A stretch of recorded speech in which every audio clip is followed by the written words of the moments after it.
ಕರಾವಳಿ ಮತ್ತು ಮಲೆನಾಡು ಭಾಗದ ಜನಪ್ರತಿನಿಧಿಗಳೊಂದಿಗೆ ಬೆಂಗಳೂರಿನಲ್ಲಿಂದು ಪ್ರವಾಸೋದ್ಯಮ ಸಚಿವ ಕೆಜೆ ಜಾರ್ಜ್ ಸಭೆ ನಡೆಸಿದರು.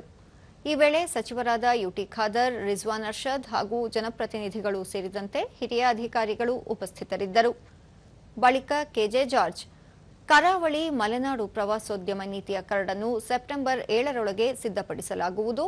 ಪ್ರಸ್ತಾವಿತ ನೀತಿಯಲ್ಲಿ ಅಳವಡಿಸಬೇಕಾದ ಪ್ರಮುಖ ಅಂಶಗಳು, ಪ್ರವಾಸೋದ್ಯಮ ಹೂಡಿಕೆಗೆ ಇರುವ ಅವಕಾಶಗಳು ಹಾಗೂ ಪ್ರಸ್ತುತ ಎದುರಾಗುತ್ತಿರುವ ನಿಯಂತ್ರಣಾತ್ಮಕ ಸಮಸ್ಯೆಗಳ ಕುರಿತು ಸಮಗ್ರವಾಗಿ ಚರ್ಚೆ ನಡೆಸಲಾಯಿತು ಎಂದು ಹೇಳಿದರು.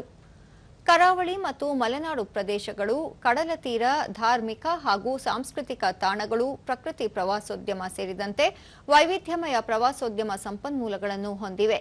ಈ ಸಾಮರ್ಥ್ಯವನ್ನು ಬಳಸಿಕೊಂಡು ಸ್ಥಳೀಯ ಆರ್ಥಿಕತೆ, ಹೂಡಿಕೆ ಹಾಗೂ ಉದ್ಯೋಗಾವಕಾಶಗಳನ್ನು ಹೆಚ್ಚಿಸುವ ಸಂಬಂಧ ಸಮಗ್ರ ಪ್ರವಾಸೋದ್ಯಮ ಅಭಿವೃದ್ಧಿಗೆ ನೀತಿ ರೂಪಿಸಲಾಗುವುದು ಎಂದು ತಿಳಿಸಿದರು.